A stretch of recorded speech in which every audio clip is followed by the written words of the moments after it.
Bonjour à toutes et à tous et bienvenue sur Cyberfinance, la chaîne où l'on parle de l'avenir de la finance et de la cybersécurité.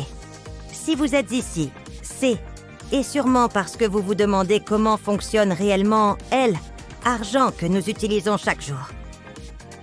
Alors aujourd'hui, nous allons répondre à une question simple mais essentielle. Qu'est-ce que la finance ?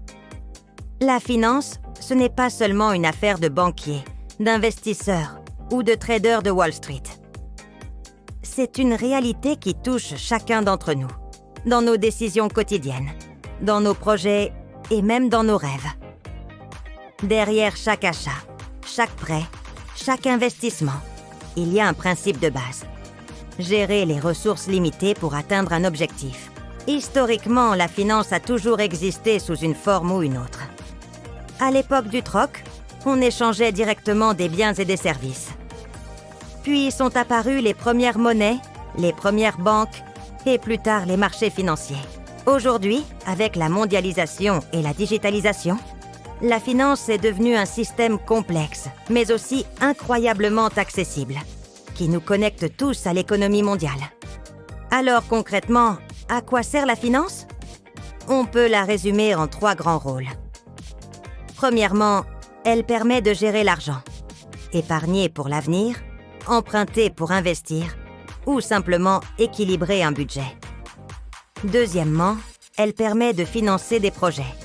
Qu'il s'agisse d'acheter une maison, de lancer une entreprise ou de construire une autoroute. Rien ne se fait sans financement. Enfin, la finance permet de faire fructifier l'argent grâce aux investissements. Actions, obligations, immobilier, crypto-monnaies et bien d'autres. Mais la finance ne se limite pas aux individus. Elle existe à 3 grands niveaux.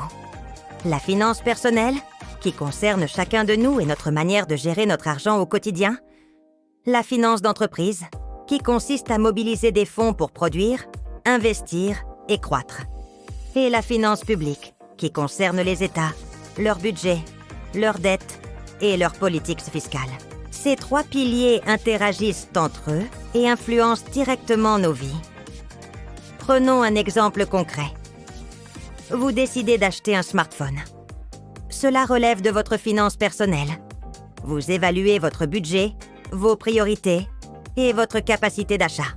L'entreprise qui fabrique ce smartphone a dû lever des fonds, gérer ses coûts et ses bénéfices. C'est la finance d'entreprise. Enfin, l'État perçoit des taxes sur cet achat, finance des infrastructures et régule le marché. C'est la finance publique. En réalité, chaque geste du quotidien est connecté à ce grand réseau qu'est la finance. Connecté à ce grand réseau qu'est la finance.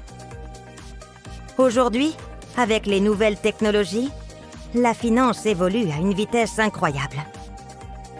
Les banques traditionnelles laissent comme la place aux banques en ligne, accessibles en quelques clics.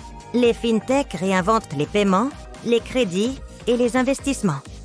Et les crypto-monnaies et la blockchain ouvrent de nouvelles possibilités, mais aussi de nouveaux risques. Nous vivons une époque où chacun peut accéder à des services financiers depuis son smartphone, ce qui était impensable il y a seulement 20 ans. Mais cette accessibilité s'accompagne aussi de responsabilités, car la finance moderne ne se résume pas à la rapidité ou à la facilité. Elle exige aussi de la prudence. Les arnaques, les escroqueries et les fraudes financières se multiplient, profitant du manque d'éducation financière et des failles de sécurité. C'est pourquoi comprendre les bases de la finance est essentiel, non seulement pour faire croître son argent, mais surtout pour le protéger. La finance, c'est aussi une question de vision et de stratégie. Savoir différencier une dépense utile d'une dépense impulsive. Savoir équilibrer épargne et investissement. Savoir se préparer aux imprévus tout en profitant des opportunités. Ceux qui maîtrisent ces compétences ne deviennent pas forcément riches du jour au lendemain, mais ils acquièrent quelque chose de bien plus précieux, la liberté financière. Et cette liberté, elle commence par une simple prise de conscience. La finance est partout. Quand vous payez votre café, quand vous mettez de côté pour vos études, quand vous souscrivez un crédit pour acheter une maison, ou même quand vous envoyez de l'argent à un proche à l'étranger, vous utilisez des mécanismes financiers. Les comprendre c'est avoir une longueur d'avance dans un monde en perpétuelle mutation. En résumé, la finance est le moteur de nos économies et le fil invisible qui relie nos vies à celles de millions d'autres personnes à travers le monde. C'est à la fois un outil de construction, de protection et de développement. Celui qui sait l'utiliser intelligemment peut non seulement améliorer sa vie, mais aussi contribuer à bâtir un avenir plus solide et plus équitable. Alors, chers amis, retenez ceci. La finance n'est pas un domaine réservé aux experts. C'est un langage universel que chacun de nous peut apprendre et maîtriser. Et c'est exactement ce que nous allons explorer ensemble sur cette chaîne. Comment comprendre, utiliser, protéger et faire fructifier votre argent à l'ère numérique. Merci beaucoup de votre attention. Et si ce sujet vous passionne autant que moi, je vous invite à vous abonner à Cyberfinance et à activer la cloche pour ne rien manquer des prochaines vidéos. Laissez aussi un petit like pour soutenir le projet et partagez cette vidéo avec vos proches. Car plus nous serons nombreux à comprendre la finance, plus nous serons forts face aux défis du monde moderne.